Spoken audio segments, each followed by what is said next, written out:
Jawa Tengah adalah Jawanya Jawa, pakunya Nusantara. Kesempatan kerja banyak di Jawa Tengah. Tetapi kesempatan kerja atau lowongan yang bisa dipakai dan siap pakai inilah yang jarang. Kartu zilenial. Kartu zilenial ini kita pakai menjadi petani milenial. Untuk mendukung program pemerintah, ke depan saya akan jamin seluruh desa kita masuk internet. Satu rumah kreatif di masing-masing kecamatan. Modal yang murah, bunga yang rendah. Wisata desa 1000 minimal. Pemimpin itu tidak ada yang hebat.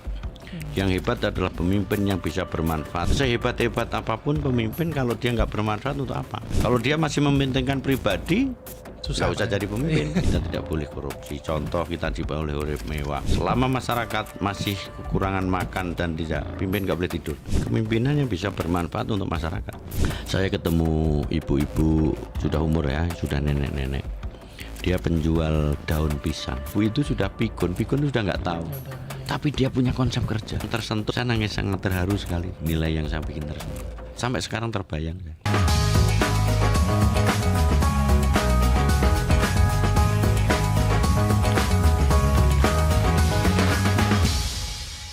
Ya, Sobat Medcom, senang sekali saya Alfa Mandalika kembali hadir di Newsmaker Medcom kali ini. Dan episode kali ini spesial karena kita kedatangan Purnawirawan Perwira Polri yang akan maju di kontestasi Gubernur Jawa Tengah. Siapa lagi kalau bukan Bapak Ahmad Lutfi. Nah, Bapak Ahmad Lutfi ini bersama Gus Yassin akan mengabdikan dirinya untuk masyarakat Jawa Tengah tanpa terkecuali. Selamat sore Pak Lutfi. Selamat sore. Terima kasih Pak atas kehadirannya di Newsmaker kali ini, di studio Newsmaker kali ini. Pak Lutfi, bagaimana nih Pak Lutfi melihat atau strategi Pak Lutfi terkait pertumbuhan ekonomi di Jawa Tengah nih? Kira-kira apa nih hal-hal yang akan diusung oleh Pak Lutfi dan Gus Yassin?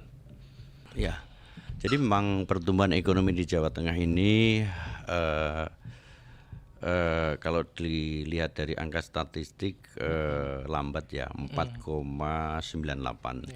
Artinya 4,98 itu kalau diukur secara nasional lambat di samping provinsi yang lain.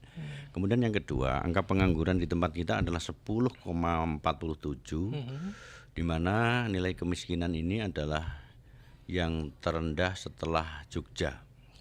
Kemudian daya saing kita tinggi, yaitu 3,89.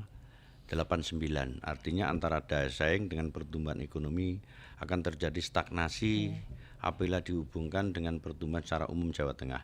Inilah tantangan saya dengan Gus Yassin untuk membawa Jawa Tengah lebih baik dan lebih maju dengan pertumbuhan ekonomi yang rendah, kemudian daya saing yang tinggi. Ini suatu problem yang harus kita bisa samakan sehingga pemerataan pembangunan kita bisa berkelanjutan. Baik ya. Oke, berbicara pertumbuhan ekonomi pasti nggak jauh-jauh juga Pak, terlepas dari lapangan pekerjaan Pak Lutfi. Kita tahu program-program apa nih Pak Lutfi yang akan Pak Lutfi tawarkan untuk masalah pengangguran dan ketersediaan lapangan kerja, terutama untuk anak-anak muda yang baru lulus gitu Pak Lutfi. Jadi pengangguran di tempat kita sebenarnya begini. Kesempatan kerja banyak di Jawa Tengah, tetapi kesempatan kerja atau lowongan yang bisa dipakai dan siap pakai inilah yang jarang. Contoh misalnya, ada lulusan SMA atau lulusan sarjana, dia belum siap pakai di seluruh investasi perusahaan-perusahaan. Oh, karena memang skillnya atau apa Pak? Iya, karena itu makanya di tempat kita nanti akan kita buat namanya BLK. Jadi lulusan kurikulum misalnya tingkat SMA, kurikulumnya harus kita sesuaikan dengan mendekati lapangan kerja, sehingga dia lulus untuk kerja. Jadi kurikulum yang menjawab untuk itu, lulus untuk kerja, itu satu. Kemudian yang kedua, kita akan efektifkan terkait dengan SMK yang siap pakai. Jadi kita konekkan antara akademisi dengan perusahaan-perusahaan wilayah kita. Itu yang kedua. Sehingga SMK kita siap pakai. Kemudian yang ketiga, kita bikin BLK, jadi Balai Latihan Kerja. Balai Latihan Kerja kita itu untuk apa? Untuk mewadahi dari masyarakat kita, mau generasi apapun, untuk siap pakai dalam suatu perusahaan. Contoh misalkan BLK, dia perusahaan garmen adanya di Ungaran, tapi BLK-nya di Kendal.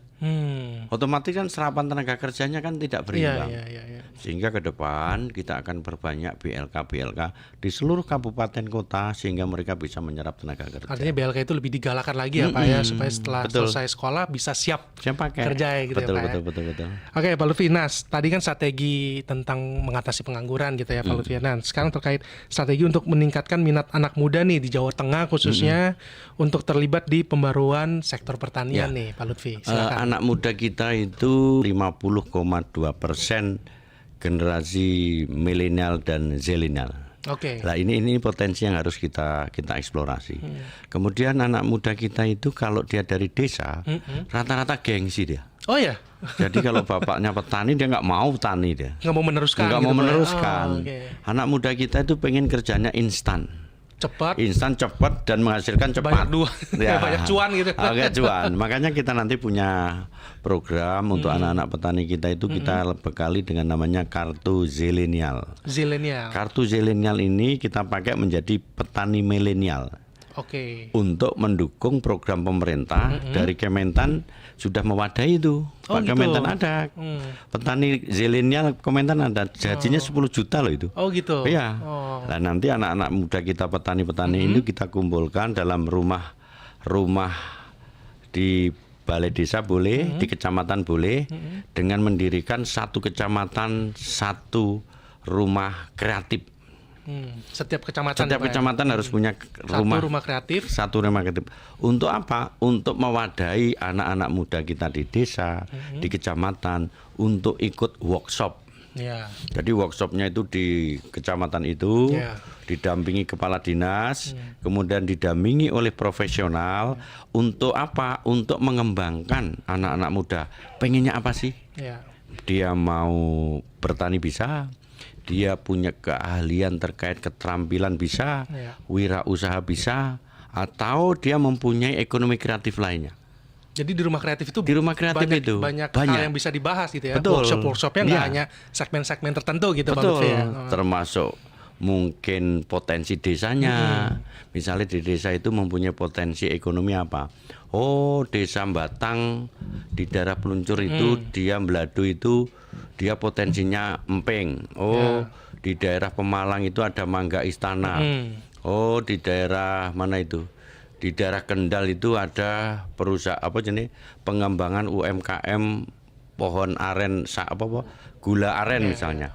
Ini potensi-potensi desa yang harus kita eksplorasi dengan adanya satu rumah kreatif di masing-masing kecamatan. Luar biasa sekali Pak Lutfi. Nah Pak Lutfi, kita kan sekarang hidup di dunia teknologi gitu Pak ya, semakin berkembang. Nah Pak Lutfi, bagaimana nih Pak Lutfi melihat kondisi internet nih Pak Lutfi di Jawa Tengah, seperti apa nih Pak Lutfi untuk pembangunan desa? Jadi digitalisasi terkait internet itu manfaatnya besar sekali. Di Jawa Tengah ini ada 102 desa yang belum masuk internet. 102 desa, kan sedikit itu. Desa kita itu jumlahnya hampir 7.810. Yang belum masuk 102. Yang belum masuk 102 kan kecil itu. Oh ya, kecil. Ke depan saya akan jamin seluruh desa kita masuk internet. Setelah internet masuk, apa yang kita lakukan? Kita punya literasi desa. Jadi literasi desa itu masing-masing desa punya database potensi wilayah. Contoh misalkan di desa itu ada produk unggulan apa, di desa itu penduduknya tipologinya apa saja, yang pedagang siapa, yang petani siapa, yang punya wirausaha siapa, terdata semua. Termasuk di desa itu musim kering, musim hujan, sehingga dengan teknologi digitalisasi akan bisa merangkum. Oh, di desa tertentu penghasilannya cabai, misalnya Temanggung, di sana ada cabai, di sana ada tembakau, di sana ada produk-produk unggulan lain yang secara tidak langsung dia bisa membuat pemasaran antar wilayah. Jadi saya Temanggung ada cabai, orang Ungaran perlu cabai yang di pasarnya harganya mulai tinggi. Serapan hasil panen di masing-masing desa bisa terkoneksi adanya internet. Jadi dengan literasi desa ini butuh apa cabai Ada tinggal di di satu inilah ya Pak, satu Iya. teknologi lah gitu Teknologi, atau betul. aplikasi yang bisa dibuat Aplikasi gitu ya. bisa. Nah, jadi bisa terkoneksi Seluruh desa. Desa ya Pak ya. Tinggal dibuka literasi desa kecamatan apa, tinggal buka thread, muncul di sana. Termasuk wisata. Wisata juga Pak. Wisata di tempat kita akan ciptakan dari 7.810 desa. Saya ciptakan wisata desa 1.000 minimal. Contoh misalnya wisata desa ada kampung Sikunir, kampung yang paling tinggi dingin. Ada Mlado, ada Pagilaran. Kemudian ada Ungaran itu view Ungaran. Jadi desa-desa itu punya wisata yang harus dikembangkan di desa itu. Dari infrastrukturnya kita perbaiki, Sarana dan prasarana, kemudian adat istiadatnya kita tonjolkan desa, makanannya dari desa, tradisi-tradisi kita munculkan sehingga orang lain akan tertarik di desa itu.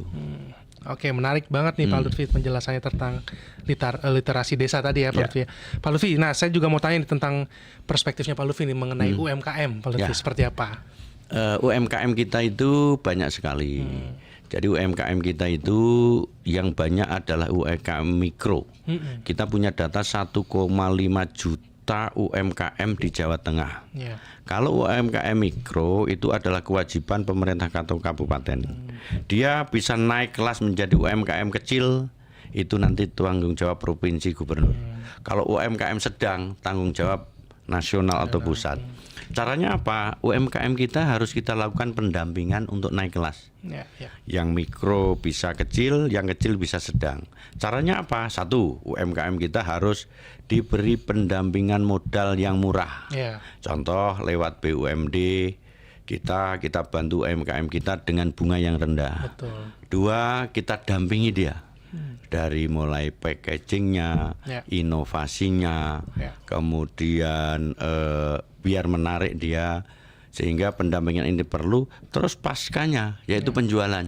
Kalau sekarang sudah model internet dengan digitalisasi, maka pemasarannya sekarang tidak hanya manual ya, bisa lewat influencer, bisa lewat pemesanan yang sifatnya dengan digitalisasi. Demikian UMKM kita yang kecil itu bisa naik kelas menjadi UMKM kecil atau sedang. Jadi banyak cara lah ya Pak untuk membantu UMKM Jawa Tengah untuk semakin grow gitu semakin bertumbuh Pak Lutfi. Pak Lutfi, kita bergeser nih terkait dengan kepemimpinan nih Pak Lutfi yang merakyat. Kita tahu kan Pak Lutfi akan maju nih sebagai Gubernur Jawa Tengah. Nah menurut Pak Lutfi nih, bagaimana konsep kepemimpinan yang merakyat itu seperti apa sih Pak Lutfi? Ya, kepemimpinan yang bisa bermanfaat untuk masyarakat. Karena pada dasarnya pemimpin itu tidak ada yang hebat. Yang hebat adalah pemimpin yang bisa bermanfaat untuk orang lain dan untuk masyarakat. Simpel aja Pak ya? Simpel. Karena sehebat-hebat apapun pemimpin, kalau dia nggak bermanfaat untuk apa? Betul. Dan seorang pemimpin harus bisa berkorban pribadi dan keluarganya untuk masyarakat. Kalau dia masih mementingkan pribadi, nggak usah jadi pemimpin. Nggak usah ya? Nggak usah. Dia harus berkorban. Contoh, kita tidak boleh korupsi. Contoh, kita tidak boleh urip mewah. Contoh, kita harus selalu di depan permasalahan masyarakat.